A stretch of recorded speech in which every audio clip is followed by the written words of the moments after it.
This is John Polrai. I'm coming to you from Tokyo, Japan, and I just gotta say, Marilyn Manson and Evan Rachel Wood and what's going on has now pretty much hit the mainstream media. I saw an article on Fox News about it. I saw an article in People magazine about it, and this is from the Daily Mail or the Mail Online, so it's really getting around, and they are printing some defenses. So that is a good thing, unlike Rolling Stone and some other more special sites that were covering it because of, the music industry involvement and things like that. They are seeming to print a few things in his defense. But let's see what they got. Marilyn Manson denies ex-girlfriend Evan Rachel Wood's claims that he essentially R-worded her during a music video shoot. Singer's lawyer brands allegation easiest to disprove because there were multiple witnesses. Now, the Daily Mail puts the defense right in the headline. So in this case, I gotta say, I agree with their angle so far. Now, that article was really long. I think I scrolled down 8 or 9 pages or something, so I just want to read the main points of what they get into. And if you guys have been following this case, as you know, Manson's been accused by quite a few women, and they get into some details to catch up the general audience. So I want to read their bullet points mostly, and then get into a few pictures they print and a few other quotes.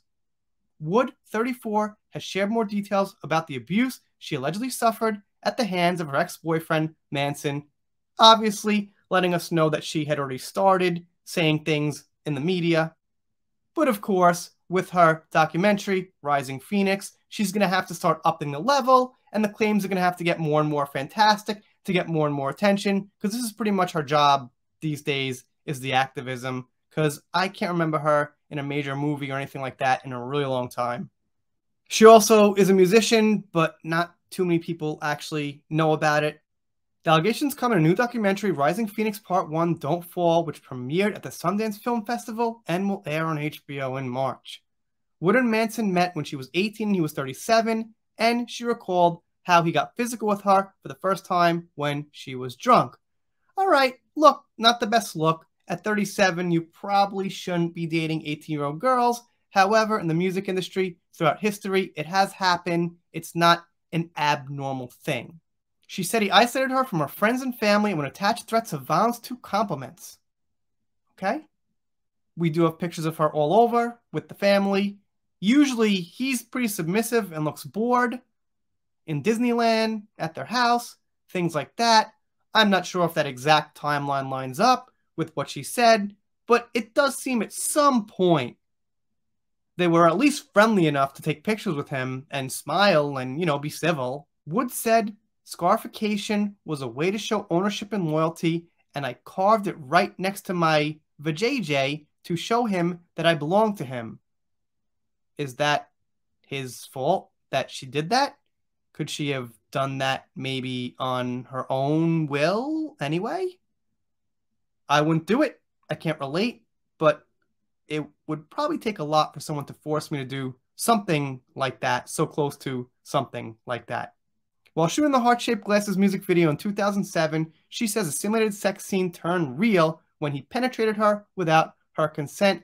And that video, Heart-Shaped Glasses, has multiple angles filmed that took hours to shoot, so that evidence should be there. There's a lot of cameras rolling and a lot of different angles too, so we'll see what happens with that. Manson knew Wood is Jewish and decorated their home in Nazi propaganda, telling her Hitler was a rock star. That could be. I don't know. But we do see them both partaking in that. She's smiling. She doesn't have like a sourpuss face like, I don't want to do this. It just seems like some kind of cosplay that they both did. I don't approve of it. I don't like those people. But it just seems like kind of mutual there. It doesn't seem like something that he forced her to do. Obviously, pretty darn distasteful for the both of them. But alright, we're not here to think about how distasteful they are. We're thinking about evidence and whether this actually happened or not. So let's move on. Manson's lawyer said in November that he vehemently denies any and all claims of sexual assault or abuse of anyone. I hate that word. Vehemently. It's such a bad word. Alright. On Monday, they reiterated their denials, stating that all of the false claims Wood has made, the music video allegation is the most brazen. The lawyers said it was the easiest to disprove because there were multiple witnesses. And they print that quote from Howard E. King, Manson's lawyer. And here it is. Of all the false claims that Evan Rachel Wood has made about Brian Warner, her imaginative retelling of the making of Heart-Shaped Glasses music video 15 years ago was the most brazen and easiest to disprove because there were multiple witnesses, said his lawyer, Howard King. I think it's Howard E. King, but okay. In response to the film, Manson's lawyer said he vehemently denies any and all claims of sexual assault or abuse of anyone. I think I got the word right, or better that time. These lurid claims against my client have three things in common. They are all false, alleged to have taken place more than a decade ago, and part of a coordinated attack by former partners and associates of Mr. Warner who have weaponized the otherwise mundane details of his personal life and their consensual relationships into fabricated horror stories. And it's kind of what I'm thinking. Yes, he did crazy things. Yes, he's a pretty weird guy. Yes, there is a chance he took some things too far. I'm not going to deny. We'll see what happens. I'm not ruling it out. I'm not saying he didn't do it. I know it. I'm just saying I'm leaning towards, we need more evidence. But,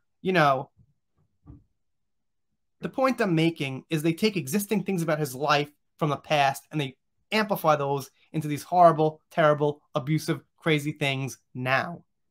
And here it is. This is the official video. It's got 31.3 million views, so I'm pretty sure it was the one that's been running on Vivo for quite a long time, since November 2009. You could see her in the video. Anyone can see the video. It's right out there, on YouTube. Obviously, it's been heavily edited and things like that, but you might want to check it out to see what the whole fuss is about and what everyone's talking about. Obviously, we don't have footage of all the angles and the hours and hours of outtakes and things like that, but I'm sure that's available. And I mean, available to the courts, not available like online somewhere. I mean, it should still exist. And here you can see Fox News covered the story, as did People. And I will say that Fox News did also print Marilyn's side of the story, which I think is a good thing. We need both sides for people, especially in the mainstream and general audience, to make up their mind. You guys, let me know what you think down below. Doing shout outs, special thanks, things like that. If you don't subscribe here, well, I guess I'll be pretty sad. And if you do subscribe, I'll be pretty happy. We're done here for now. See you next time.